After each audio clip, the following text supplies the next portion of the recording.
Hello and welcome to Trees the Silent Sentinels. I'm Sherwood McCaskie. As always, I'm glad that you have chosen to spend the next 30 minutes with my guest.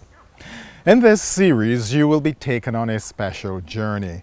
Of interest along that journey will be the early history of trees, their nature and characteristics, and their importance and value to our lives and the environment as a whole.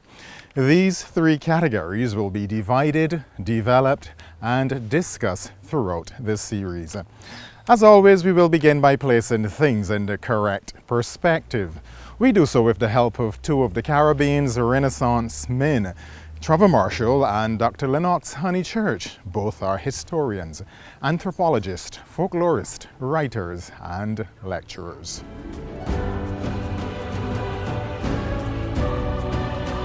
When talking of trees within these islands, we first have to consider the way in which vegetation of all kinds came to the islands. Of course, a large amount of the trees that we have here on the islands, Barbados and the Eastern Caribbean, are trees that have been imported during the colonial period. Stuff like mangoes and breadfruit and mahogany. A lot of these trees that we take for granted are in fact brought in during the colonial period. But let us go further back and assess the early arrival of vegetation on the island. We have backtracked thousands of years and are being tossed, turned, and carried along by the currents and floating drifts from the Guyanas. Basically what happened, particularly from the Orinoco River Valley, that large body of water that flows out into the Atlantic Ocean, we get trees torn from the banks of the Orinoco River and brought down during the flood periods out into the Atlantic. They then get caught in the Guyana current, which it flows up towards the islands of the Eastern Caribbean. It flows northwards through the islands and into the Caribbean Sea. And traveling on that are the seeds or even the trees that have been torn from the banks of the Orinoco River, and they land on the beaches. Now we are talking of thousands of years. So there's always a hit and miss. But generally over a period of time when those seeds and those bits and pieces of tree and grass lands on the coasts of these islands, particularly for instance along the south coast of Barbados, and then bit by bit take root and propagate themselves further and further inland into the richer soil, then we get the original forests of Barbados. It was like an evolutionary process, something occurring over thousands of years. Interestingly enough, it was that same body of water and similar currents on which the Amerindian people would later use to sail to Barbados. And it is these forests that form the basis for the vegetation that was found both by the Amerindian people who came to the islands from South America themselves, using that same current, and later by the colonizers and the African arrivals who were brought from West Africa. The soil of Barbados was very rich indeed. It actually, although Barbados is not a volcanic island, it benefited from the volcanic ash that was being carried in the higher jet stream from islands like St. Vincent when the eruptions took place. And this light volcanic ash would land, mixed with the humus coming from those trees, and creating a very fertile environment for the development of the forests of Barbados. And so Barbados was covered with many different types of trees. Just imagine a completely wooded area and think of that all over Barbados from coast to coast. No buildings, no roads, just trees, vegetation, and water.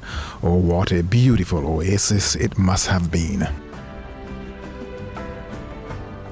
This island was once well watered and heavily forested. Not your rainforest, not your quote-unquote jungle, as you would find in equatorial South America, in India, or in equatorial Africa, along Zaire, the Democratic Republic of Congo, Gabon, Burundi, etc. Not your jungle, not your Amazonic jungle. I don't even like the term jungle, because in the Everglades should be called a jungle. But we find that Europeans tend to call jungle any part of their existence, their tree defined areas, spaces, which are not within the northern climes. Anything in the equatorial regions or in the former underdeveloped or colonial states they call jungle. Historian Trevor Marshall continues the discussion on the early vegetation in Barbados, introducing the Amerindians. In Mr. Marshall's inimitable style, he becomes provocative. Up to the time of Columbus's visits, remember Columbus was perhaps the best known tourist to this part of the world, his visits, because he didn't discover anything where after all people were living there. Right? So you can't call him a discoverer. He was a celebrated tourist. Up to the time of Columbus's touristic visits to this part of the world, 1492 down to 1506, Barbados was inhabited by Caribs, as we call them. They named this island Ichiruganam, Big Red Island with sharp white teeth. The white teeth being the coral rocks dropped down at Bathsheba, which they compare to a shark's line of dentures to grab and crush you if you ever dared approach Barbados from that side with the barrier reef. And they lived among the trees. They lived among the caves, and that is one area of their life that we have not explored. We always think of them as living in huts, but they lived in caves surrounded by trees, by these large plants with defined trunks, and many of them bearing fruits. And that was a natural defense of the Caribs from attack. There is quite a lot that we can learn from the life of the Amerindian people and their interaction with the natural environment. Trees were vital for their daily survival. They viewed trees as sacred and as silent sentinels. When considering the pre-Columbian life on the islands, the knowledge of the forest and what the forest could provide was very important. They had come up, their ancestors had, from South America, with this understanding of the produce of the land. Their knowledge as to which trees were good for what, which kinds of vegetation were good for, let us say, shelter, for building canoes, for covering houses, for making the pillars and posts of their buildings, and also for eating, for medicine. All of these things had been ingrained into their knowledge of the environment for generations. And when they came to the islands, they had to adapt this to the trees and the vegetation that they saw here. Of course, there's a great area of mystery about what happened to them, whether they were defeated and conquered and exterminated by the Spaniards, whether they were frightened away from Barbados by a volcanic eruption in nearby Haroun, which as we know now know as St. Vincent, or if there was an incurable disease like Ebola or syphilis brought and they died out. But Barbados was practically an empty island when the English came here in 1625 and colonized it later in 1627. We are now in the mid-1620s. The Amerindian people who lived in harmony with the environment are gone. The Europeans have arrived. What do they find in terms of vegetation and deforestation, and how and why did they deforest the island? The early accounts that we get from early arrivals to the island talk of a very beautiful forested landscape. Shortly after the arrival of the first European settlers, and particularly after the establishment of sugar as the main crop of the island, we find the decimation of the forests, not only of Barbados, but of those other English islands that have been colonized to the north in the Leeward Islands, like St. Kitts being the first, and Antigua, Montserrat and the rest. The English set about making the island habitable, and they cultivated tobacco and cotton, which meant that they cut down a few trees. Cut down a few trees and level the areas to grow, produce cotton and export it to England, to the Lancashire mills. And this went on 1625 to 37. There was a glut in cotton and tobacco production. The Lancashire mills and the other parts of England producing tobacco and cigars had an overflow of the products from the New World, from Virginia in terms of tobacco, and from the other states, new colonies in terms of cotton. So Barbados found itself on the tip of destruction, self-destruction, not having a viable crop. And we find out that by 1680, some 80% of the forests of those islands has been totally swept aside, totally cut down. They left two areas, Turner's Hall Woods, and in one area in St. Andrew, and Foster Hall Woods in St. Joseph, Foster Hall, Suriname, or Winston Hall Woods. These are the two areas which they left, with primary vegetation. Areas that survived with some of the original vegetation, but so much of it was swept away by sugar. These two areas, Turner's Hall Woods and Joe's River Forest, will be the subjects of discussion in later programs.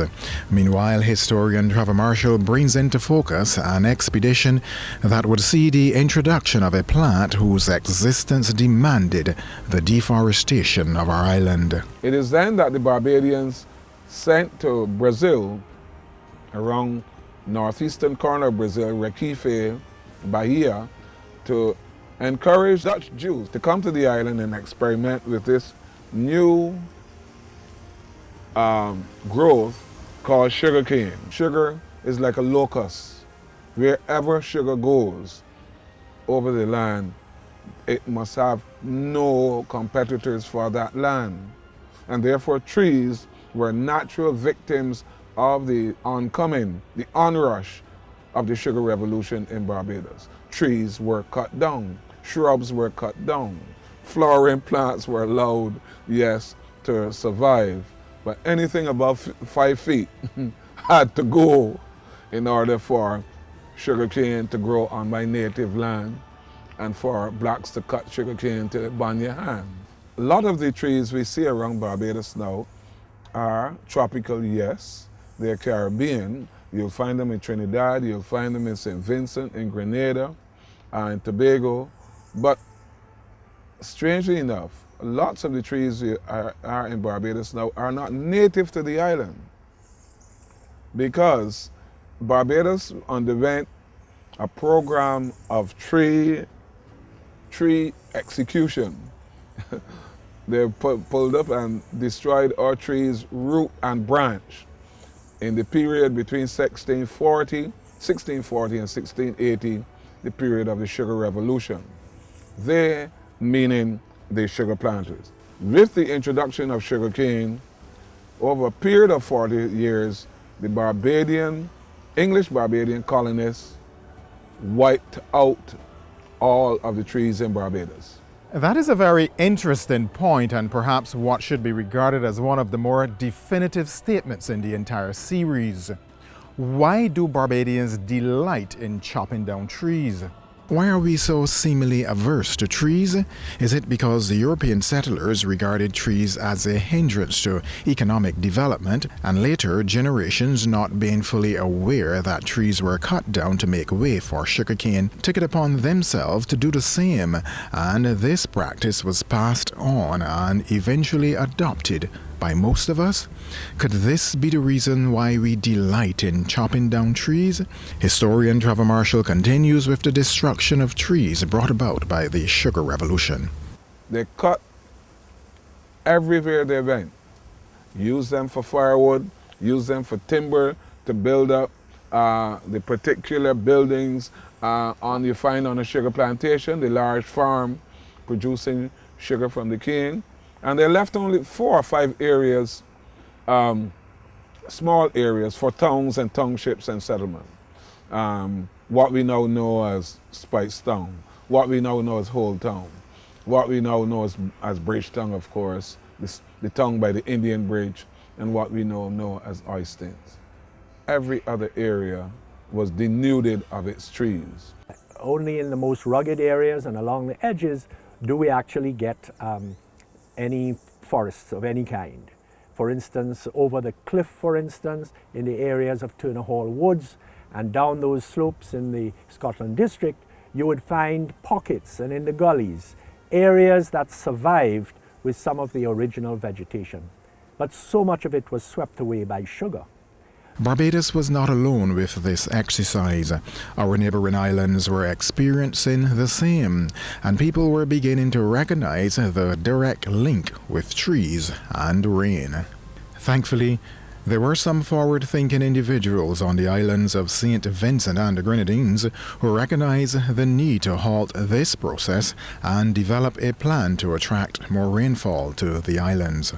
So much so that when the British took over the island of St. Vincent from 1763, and they started again to clear the forest for sugar, a very influential group of people within those islands decided that there was a need to actually protect at least a couple high mountains to be able to protect the environment, because by that time we're talking about the 18th century, greater understanding of the science of botany. What we're beginning to understand is that they're realizing that there is a need for protecting forests because trees themselves attracted rain. Dr. Clear Durrant is a plant pathologist, biology expert, an experienced science teacher and author. She embellishes this point being made by Dr. Honeychurch about the thinking of the planters in St. Vincent and the Grenadines back then, the idea of planting trees to attract rainfall. Trees do attract rainfall, especially in big areas where you have a lot of forest.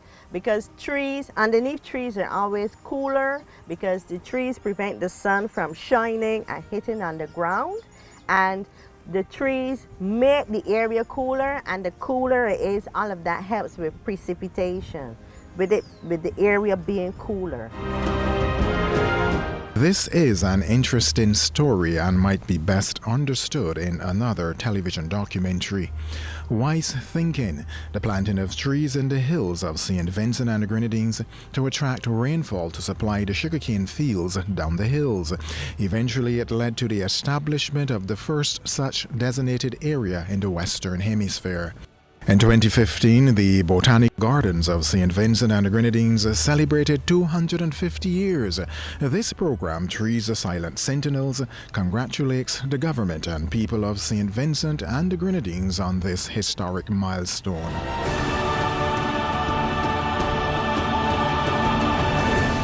So they decided to preserve by law a section of forest, a hill called King's Hill in the south of St. Vincent, to be able to what they call draw the rain, to supply rain for the cane fields that existed on the lower elevations. And so King's Hill Forest Reserve was established. And it's the first protected forest lands, the first protected area ever in the Western Hemisphere, in St. Vincent. Now back to the 18th century, you would learn that the idea of planting trees to attract rainfall was now taking root and spreading throughout the West Indies. It is not until the 1700, 1701, 1702 that we see a program of reviving sugar trees in Barbados. As people from the older colonies, such as Barbados, Antigua, St. Kitts, and the Leeward Islands, moved in and bought land in places like Dominica, Grenada, St. Lucia, and St. Vincent, because they thought that their soils, they saw it for themselves, were exhausted by the intense cultivation of sugar. And so they were realizing that there was a link between the protection of forests, rainfall, and the fertility of the soil. Having seen the importance of trees to attract rainfall, there was this craze to have more trees planted again, and today we continue to benefit from the many trees that were planted during that period.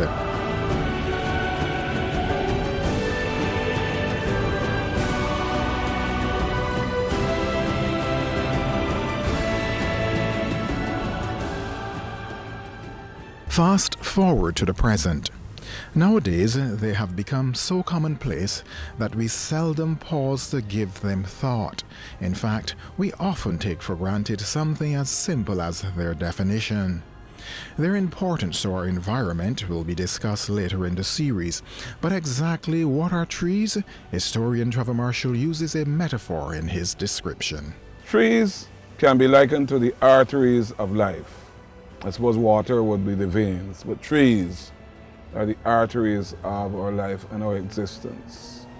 And that's why the Sahara Desert is one of the great tragedies of human life on the planet, because once upon a time the Sahara Desert had trees and water.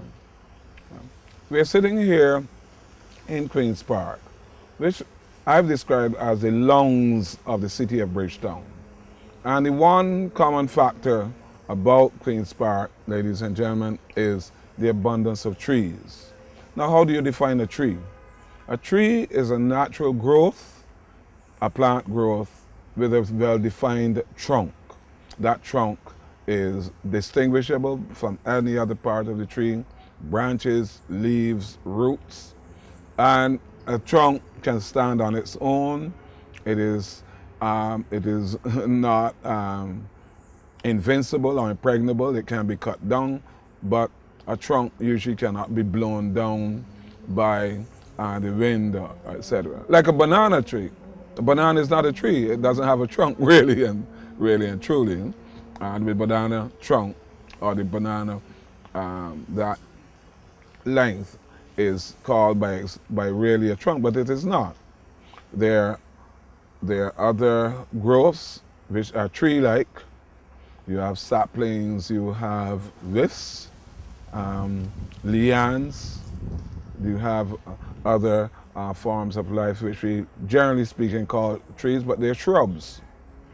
Right, they don't grow into defined trees. Now, Barbados is now losing a lot of its trees, and we are the only people in the world, I think, who cut down fruit trees. Fruit trees are vital to man's survival. Apples, oranges, coconuts, breadfruit. Think of these. Think of a world of Barbados without these. Cut down fruit trees and develop lawns when the thrust is the other way around the world. Now that was a concern of one of the island's more forward-thinking women back in 1982. The late Carmita Fraser was a pioneer in the areas of agriculture, food promotion and food safety. She wanted to see better use of the land. That, of course, included the planting of more fruit trees. Instead of growing bush, or instead of growing 2 miles of lawn and becoming affluent, it is time that we stop with this nonsense. As you pass some houses, you see almost 2 miles of lawn, and you wonder what is being grown there. But we have to start setting examples from the top right down. Whether it is the preacher, the politician, the leader in the community, all of us have got to set these examples. People learn by doing and by seeing. The visual is much more important than what is heard. People are tired and weary of speeches about agriculture and growing more food. They want to see positive action. One can hear and sense the sincerity and passion in her plea, telling it as it is. 33 years later, unfortunately, we are still making the same mistake. In fact, the problem is even more widespread today. Drive around the island and you will see miles and miles of lawn. Trees are still unfortunately being chopped down, and very few fruit trees are being planted. We must do something about this. Certainly it can't be good for all of us. Well, we leave you now this week pondering on that. This has been Trees, the Silent Sentinels. I'm Sherwood McCaskie. Until next week at the same time, I'm gone in search of more trees.